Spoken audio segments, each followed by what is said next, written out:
পরিচ্ছেদ মুশরিকদের জন্য দোয়া। হাদিস 5955।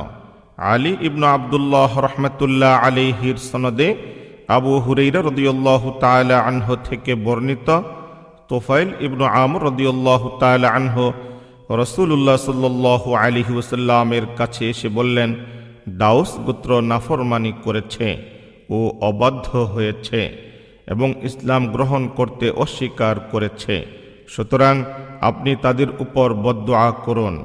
সাহাবীগণ ধারণা করলেন যে তিনি তাদের উপর বদদুআই করবেন, কিন্তু তিনি তাদের জন্য দোয়া করলেন, ইয়া আল্লাহ, আপনি দাউস গোত্রকে হেদায়েত করুন আর তাদের মুসলমান বানিয়ে নিয়ে আসুন।